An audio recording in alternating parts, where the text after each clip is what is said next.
Assalamualaikum warahmatullahi wabarakatuh. Saya Seski Nadila Arani, mahasiswa manajemen 2016 dari Universitas Negeri Padang. Di sini saya akan menjelaskan sedikit materi mengenai asuransi kendaraan bermotor dari mata kuliah manajemen risiko. Langsung saja kita masuk ke pengertian yang pertama. Asuransi kendaraan bermotor adalah pertanggungan kerugian atau kerusakan terhadap kendaraan bermotor.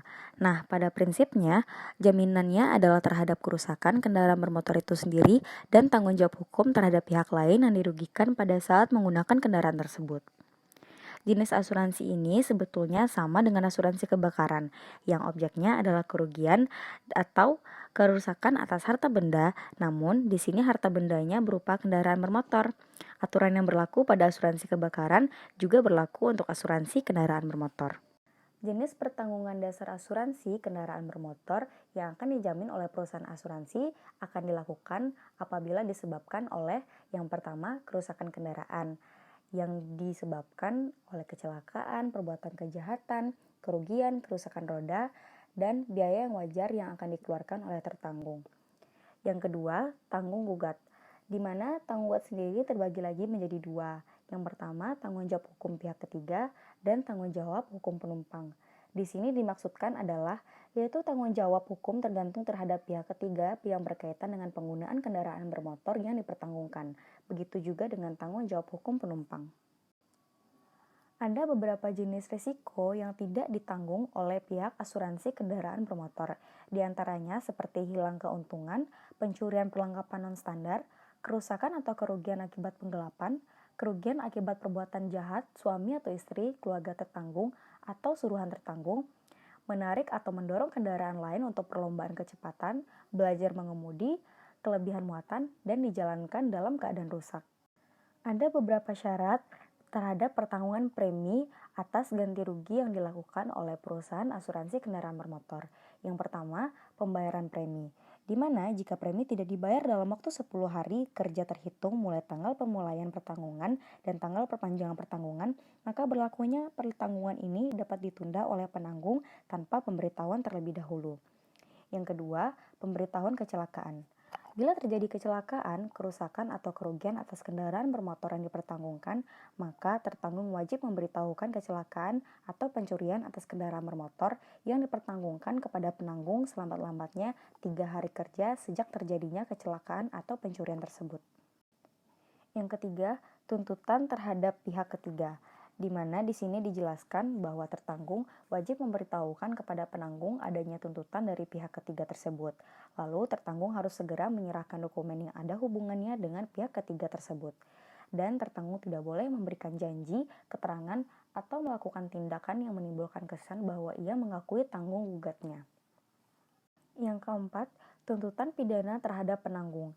Di sini, apabila tuntutan pihak ketiga yang dirugikan karena kendaraan bermotor yang dipertanggungkan adalah berupa tuntutan pidana terhadap tertanggung, maka si tertanggung diwajibkan memberitahukan tuntutan kepada penanggung.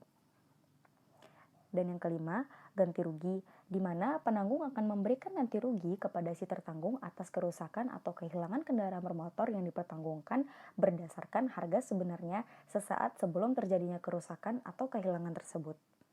Yang terakhir adalah kerugian total. Yang dimaksud dengan kerugian total adalah kerusakan atau kerugian yang biaya perbaikannya diperkirakan sama dengan atau lebih dari 75% dari harga sebenarnya kendaraan bermotor termaksud apabila diperbaiki atau hilang karena dicuri dan tidak diketemukan dalam waktu 60 hari sejak terjadinya pencurian atas kendaraan bermotor yang dipertanggungkan tersebut. Jika harga kendaraan bermotor yang dipertanggungkan pada saat terjadinya kerugian atau kerusakan ternyata lebih besar dari harga pertanggungan, maka penanggung akan menggantinya dengan menurut hitungan dari bagian yang dianggap dipertanggungkan saja.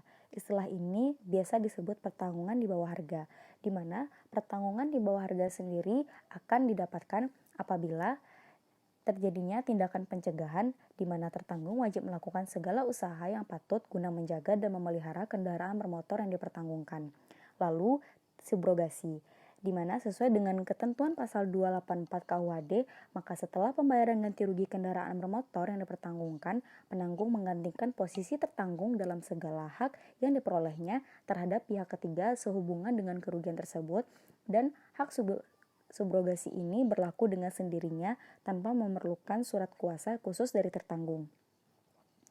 Setelah itu, adanya laporan tidak benar, di mana pada saat terjadi kecelakaan atau kerusakan dengan tujuan untuk memperoleh keuntungan apabila tertanggung dengan sengaja, yang pertama membesar jumlah kerugian yang diderita, yang kedua menyembunyikan barang-barang yang terselamatkan atau barang-barang sisanya dan menyatakan sebagai barang yang musnah.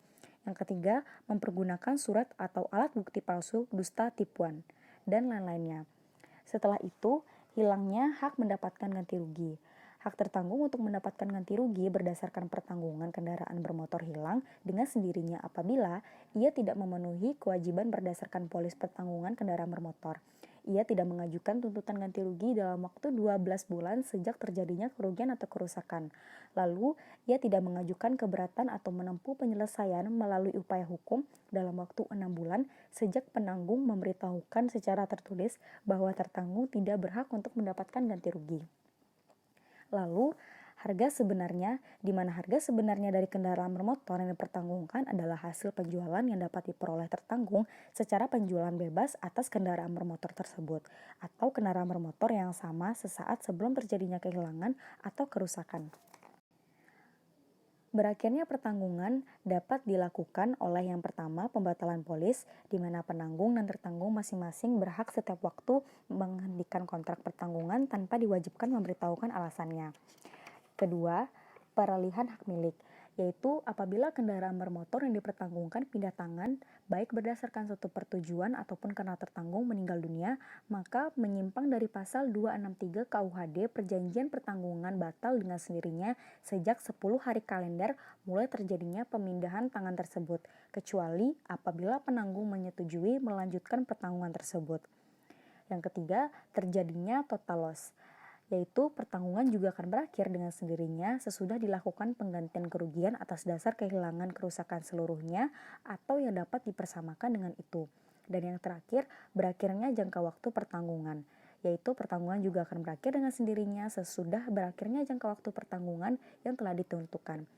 Lalu, apabila timbul persengketaan atau perselisihan antara penanggung dan tertanggung sebagai akibat pelaksanaan atau penafsiran perjanjian pertanggungan yang telah dibuat dan persengketaan serta perselisihan tersebut tidak dapat diselesaikan secara musyawarah dalam 30 hari sejak terjadinya kerugian yang menjadi pokok perselisihan dari persengketaan, maka pihak-pihak yang berkepentingan berhak mengajukan persengketaan atau perselisihan tersebut kepada Dewan Asuransi Indonesia, Ketua Bidang Asuransi Kerugian, yang akan membentuk badan arbitrase ad hoc dalam tempo paling lambat 30 hari sejak surat permohonan arbitrase diterima Sekretariat Jenderal Dewan Asuransi Indonesia.